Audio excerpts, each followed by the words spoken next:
எனக்கு அன்பானவர்களே, இப்பொழுதும் கூட நான் உங்களோட ஒரு சில வசனங்களை பகிர்ந்து கொள்கிறேன். நம்ம ஏசப்பாவை போன வாரத்தில் சிலுவையில் அடித்து என்ன பண்ணிட்டாரு, மறிச்சிட்டாரு. சிலுவை பாடுகளை நம்ம கொண்டாடணும், நம்ம துக்கம் கொண்டாடணும். ஆனாலும் ஏசப்பா என்ன பண்ணுறாரு, எல்லா நாளும் ஜீவிக்கிற தேவன் தான். அவர் உயிர் திறந்துட்டார், நம்மளுக்காக ஜீவிச்சுட்டு இருக்காரு. ஒரு தடவை தான் அவர் அடித்தாங்க சிலுவையில்.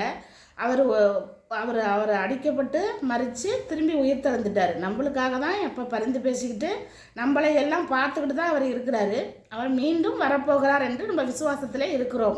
மீண்டும் நம்மளை பார்க்க அவர் வரப்போகிறார். நியாயத்தீர்ப்பு நாள் வருது, அப்போ வரப்போகிறாரு. எல்லோருக்கும் என்னுடைய ஈஸ்டர் நல்வாழ்த்துக்கள். மக்களே, இப்பொழுதும் கூட உங்கள்ட்ட சில காரியங்களை நான் பகிர்ந்து கொள்கிறேன், சில வசனங்களை. யோவான் 20:12 20:11 பாருங்கள். மரியாள் கல்லறையின் அருகே வெளியே நின்று அழுது கொண்டிருந்தாள். அப்பொழுது அழுது கொண்டிருக்கையில் அவள் குனிந்து கல்லறையின் அருகே பார்த்து, இயேசுவின் சரீரம் வைக்கப்பட்டிருக்க இடத்திலே வெள்ளுடை தரித்தவர்களின் 2 தூதர்கள் தலைமாட்டிலும் ஒருவன் கால் மாட்டிலும் ஒருவனுமாய் உட்கார்ந்திருக்க கண்டாள். ஒரு தூதன் கால் மாட்டில் இருக்காரு, ஒரு தூதன் தலைமாட்டில் இருக்காரு. அப்படி இருக்கிறத மரியாள் பார்த்துட்டாங்க. பார்த்துட்டு என்ன சொல்கிறாங்க, உட்கார்ந்திருக்க கண்டாள். அவர்கள் அவளை நோக்கி, ஸ்ரீயே, ஏன் அழுகிறாய் என்றார்கள். அதற்கு அவள், என் ஆண்டவரை எடுத்துக்கொண்டு போய்விட்டார்கள், அவரை வைத்த இடம் எனக்கு தெரியவில்லை என்றாள். அவரை எங்கே வச்சாங்களோ அந்த இடத்துல நான் நிற்கிறேன், எனக்கு இடம் தெரியலை அப்படின்னு தூதர்கள்கிட்ட மரியாள் சொல்கிறாங்க. இவைகளை சொல்லி பின்னாக திரும்பி இயேசு நிற்கிறதை கண்டாள். ஆனாலும் அவரை இயேசு என்று அறியாதிருந்தாள். இயேசு பக்கத்திலே நிற்கிறார், மரியாள் பக்கத்திலே என்று என்ன சொல்கிறாரு. இயேசு அவளை பார்த்து, ஸ்ரீயே, ஏன் அழுகிறாய், யாரை தேடுகிறாய் என்றார். அவரை தோட்டக்காரன் என்று எண்ணி, ஐயா, நீர் அவரை எடுத்துக்கொண்டு போனதுண்டானால் அவரை வைத்த இடத்தை எனக்கு சொல்லும், நான் போய் அவரை எடுத்துக்கொள்ளுவேன் என்றாள். அவள் தோட்டக்காரன்னு நினைக்கிறாங்க ஏசப்பாவை. சில பேர் அப்படித்தான் வித்தியாசமாக நினைக்கிறாங்க. அவர் மாறுகிறவராகவே இருக்கிறார். இயேசுவை ஜீவனுள்ள தேவன் என்றும் இரட்சகர் என்றும் நம்ம மீட்பர் என்றும் அவரிடத்திலே நம்ம பணிந்து வணங்கி அவரை ஆராதிக்கும் பொழுது அவர் நம்மளுக்கு தேவனாய் இருக்கிறார். அவர் மாறுபட்டவராய் இருக்கிறார். மாறுபட்டவராய் நினைக்கிறவங்களுக்கு மாறுபட்டவராய் இருக்கிறார் அப்படின்னு வசனம் இருக்குங்க. இப்போ என்ன சொல்கிறாங்க, அவள் தோட்டக்காரன்னு நினைக்கிறா ஏசப்பாவை. அவனோட கண்கள் திறக்கப்படலை. அவள் இயேசுன்னு விசுவாசிக்கலை. இயேசு தான் செத்து போயிட்டாரே, மறிச்சிட்டாரே அப்படின்னு அவங்க இருக்கிறாங்க மரியாள். அவங்க சொல்கிறாங்க, தோட்டக்காரன்னு சொல்லி அவர் வச்ச இடத்த எனக்கு காண்பிக்கிறாயா, நான் போய் அவரை எடுத்துக்கிட்டு போகிறேன் அப்படின்னு கேட்குறாங்க. யார்? மரியாள் கேட்குறாங்க. அப்போ இயேசு அவளை நோக்கி, மரியாளே என்றார். அதற்கு அவள் திரும்பி பார்த்து ரபூனி என்றாள். அதற்கு போதகரே என்று அர்த்தமாம். அப்போ இயேசு மரியாளே அப்படின்னு கூப்பிட்றாரு. ஏன் மரியாளே அப்படின்னு கூப்பிட்றாரு. அப்போ திரும்பி பார்த்து ரபூனி என்றாள். அப்படி என்றால் ரட்சகர் என்று அர்த்தமாம். ரட்சகரே என்று கேட்குறார். இயேசு அவளை நோக்கி, என்னை தேடாதே, நான் இன்னும் என் பிதாவிடத்திற்கு ஏறி போகவில்லை. நீ என் சகோதரிடத்திற்கு போய் நான் என் பிதாவிடத்திற்கும் உங்கள் பிதாவிடத்திற்கும் என் தேவனிடத்திற்கும் உங்கள் தேவனிடத்திற்கும் ஏறி போகிறேன் என்று அவர்களுக்கு சொல்லு என்றார். நான் உயிர்த்தெழுந்துட்டேன். நான் உங்கள் பிதாவிடத்துக்கும் என் பிதாவிடத்துக்கும் உங்கள் தேவனிடத்துக்கும் என் தேவனிடத்துக்கும் நான் திரும்பி போகிறேங்க, மேலே போகிறேன். நீ போய் சீசர்கள்ட்ட சொல்லுன்னு சொல்கிறாரு. யார்? ஏசப்பா சொல்கிறாரு. அவளுக்கு சொல்லு என்றார். மகதலேனா மரியாள் போய் தான் கர்த்தரை கண்டதையும் அவர் என்னுடனே சொன்னவைகளையும் சீசருக்கு அறிவித்தாள். மகதலேனா மரியாள் போய் சொல்கிறாங்க, நான் இயேசுவை பார்த்தேன், அவர் அங்கே தான் இருக்கார், அவர் என்கிட்ட பேசினார் அப்படின்னு. இப்போ நம்ம ஒருத்தரை தேடி போகிறோம். நம்ம தேடி போகிறவங்க கிடைக்கலனா, எதிர்பட்டு நம்மளுக்கு கிடச்சிட்டாங்கன்னா நம்மளுக்கு எவ்வளோ சந்தோஷம். அவங்கள பார்த்து, உங்களை தான் நான் பார்க்க வந்தேன் அண்ணா, அக்கா, நான் உங்களை தான் பார்க்க வந்தேன் அப்படின்னு அவங்கள கட்டி பிடிச்சி என்ன பண்ணுவான், ரொம்ப சந்தோஷமாக இருக்குது உங்களை பார்த்தது. நான் திரும்பி வந்தேன் துக்கத்தோடு, உங்கள் வீட்டில் இல்லைன்னு சொல்லிட்டாங்க அப்படின்னு சொல்லி ஒரு மனிதர்கள் இடத்துலையே நம்ம பேசும்போது நம்ம எவ்வளோ ஆனந்தமாக சந்தோஷமாக நம்ம அவங்கள எண்ணத்தில் பூரிப்பாக நினைக்கிறோம். நம்ம எவ்வளோ அன்பை பரிமாறிக்கிறோம். ஆனால் ஜீசஸ் நம்மளை படைத்த தேவன் இயேசு கிறிஸ்து நம்மளை உருவாக்கின தேவன் அவர் மறித்து அவர் உயிர் தெழுந்து அவர் தரிசனமும் காமிச்சிட்டு அவர் என்ன பண்ணுறாரு, நான் திரும்பி போகிறேன் அப்படின்னு வாக்கு சொல்லிட்டு போகிறாரு. திரும்பி போகிறாரு, நான் உங்களை வந்து அங்கே வந்து நான் சந்திக்கிறேன் அப்படின்ட்டு போகிறாரு.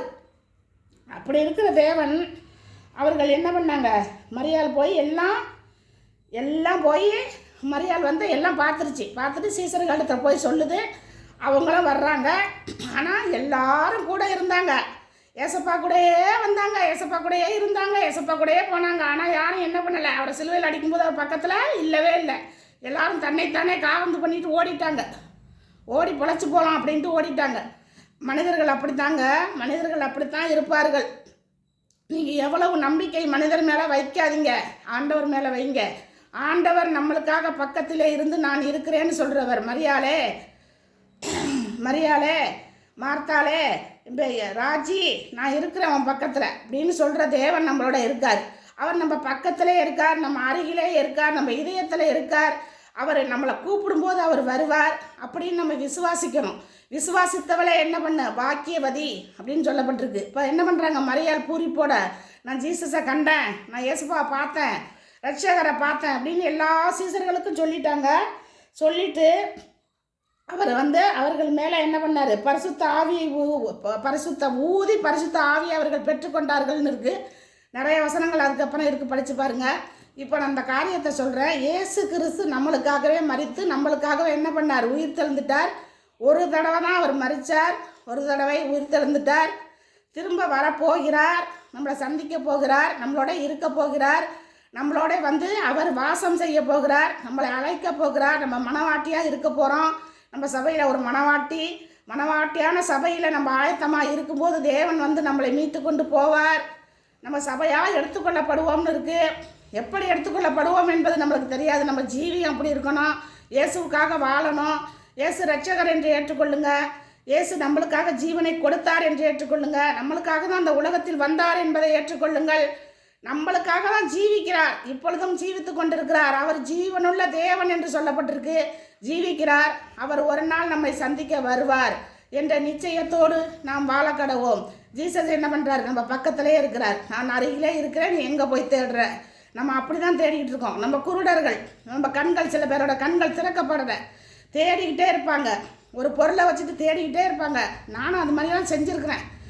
ஆனால் தேவன் நம்ம பக்கத்திலே இருக்கிறாரு, நம்ம அருகிலே இருக்கிறார். நான் இங்கே இருக்கிறேன், நீ ஏன் அங்கே போய் சொல்கிற? நீ ஏன் மனிதர்களிடத்தில் எந்த காரியத்தையும் சொல்லாதிருங்கள். சொன்னால் அது கண்ணியை வருவிக்கும். அவர்கள் நம்மளை காயப்படுத்துவார்கள். இது நான் கண்டறிந்த உண்மை. அவர்கள் நம்மளை பரியாசம் பண்ணுவார்கள். அவர்கள் நம்ம பேச்சை கேட்க மாட்டார்கள். அவர்களுக்கு அந்த இதயம் இல்லை. அவர்கள் இதயத்திலே உணர்வு இல்லாத இருதயத்தை ஆண்டவர் அவர்களுக்குள்ளே வைத்திருக்கார் சில பேரிடத்துல. அதனால் அவங்க அதை கேட்க மாட்டாங்க. நீங்கள் தேவனிடத்தில் சொல்லுங்கள். தேவனிடத்தில் உங்கள் குறைகள், குற்றங்கள், என்ன கஷ்டங்கள் இருந்தாலும் அவருடைய பாதத்தில் அழுது புலம்பி நீங்கள் கையை விரித்து ஆண்டவரை நோக்கி பாருங்கள். ஆண்டவர் மட்டும் உண்மையானவர். தேவன் உண்மையுள்ளவர். அவர் சிருஷ்டி கர்த்தா. அவர் வானத்தையும் பூமியையும் சிருஷ்டித்து இந்த உலகத்தை அகில அண்டாசரசரங்களையும் உண்டாக்கின தேவன் என்று சொல்லப்பட்டிருக்கு. எல்லாவற்றையும் உண்டாக்கி ஜீவனுள்ள தேவன் நம்மளோடு இருக்கிறார். அவர் அருகிலே இருக்கிறார், நம் பக்கத்திலே இருக்கிறார். நம் இதயத்திலே அவரை ஏற்றுக்கொள்வோம். ரட்சகர் என்று ஏற்றுக்கொண்டு, ரட்சகரே வாரும் ஐயா, எங்களோடு இரும், எங்கள் குடும்பத்தை நீ பராமரியும், எங்கள் தேவைகளை நீ சந்தியும், எங்கள் கஷ்டங்களை போக்கும் என்று அவரிடத்திலே நாம் முறையிட கடவோம். மக்களே, அப்படியாக ஜீசஸ் நம்மளோடு இருக்கிறார். உயிர் தெழுந்துட்டார். இந்த நாள் உயிர் தெழுந்த நாள், அவருடைய நாள். அவர் நம்மளுக்காக பரிந்து பேசுகிறார். இது இடது பாரசத்தில் இருந்து வலது பாரசத்தில் இருந்து நம்மளுக்கு பரிந்து பேசுகிற தேவனாய் இருக்கிறார். நான் உங்களுக்கு ஒரு இடத்தை ஆயத்தப்படுத்தி இருக்கிறேன் என்று சொல்லியிருக்கிறார். நம்மளுக்காக ஒரு இடத்தை ஆயத்தப்படுத்தி கொண்டிருக்கிறார். அவருடைய வருகை சமீபமாய் இருக்கிறது என்று நாம் விசுவாசிக்கிறோம். அவர் ஒரு நாள் வருவார், நியாயந்தீர்ப்பார். மற்றவர்களுக்கு பிரயோஜனமாய், மற்றவர்களுக்கு உதவியாய், மற்றவர்களுக்கு ஜெபிக்கிறவர்களாய், மற்றவர்களோடு ஐக்கியமாய் இருக்கிறவர்களாய், மற்றவர்களை உதாசீனப்படுத்தாமல் நாம் அப்படியாக கிறிஸ்தவர்கள் வாழக்கடவோம். நன்றி மக்களே, இத்துடன் முடித்து கொள்ளுகிறேன். நன்றி. எல்லோரையும் கர்த்தர் ஆசீர்வதிப்பாராக.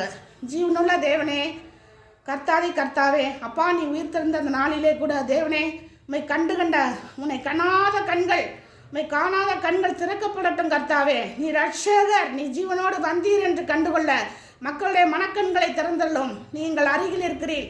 எங்கள் பக்கத்தில் இருக்கிறீர், எங்கள் சிநேகிதனாய் இருக்கிறீர், எங்களோடு கூடவே இருக்கிறீர், தாயாய் இருக்கிறீர், தகப்பனாய் இருக்கிறீர் என்று ஒவ்வொரு உள்ளங்களும் ஆண்டவரை உடைக்கப்பட்டு கண்டுகொள்ளட்டும். இருதயங்களை திறந்து கொடுக்கட்டும். இரட்சகரை ஏற்றுக்கொள்ளட்டும். கர்த்தர் ஜீவனுள்ள தேவன் என்று அறிந்து கொள்ளட்டும். அப்பா, ஜீவனுள்ள தேவனே, இந்த வேளையில எல்லோரையும் ஆசீர்வதியும், பலப்படுத்தும். தேவைகளை எல்லாம் சந்தித்து மக்களை எல்லாம் நோக்கி பாரும் கர்த்தாவே. ஏசப்பா, உடைய கரத்தில் ஒப்பு கொடுக்கிறேன். இயேசு கிறிஸ்துவின் நாமத்தில் ஜெபத்தை ஏறெடுக்கிறேன் நல்ல பிதாவே. ஆமேன்.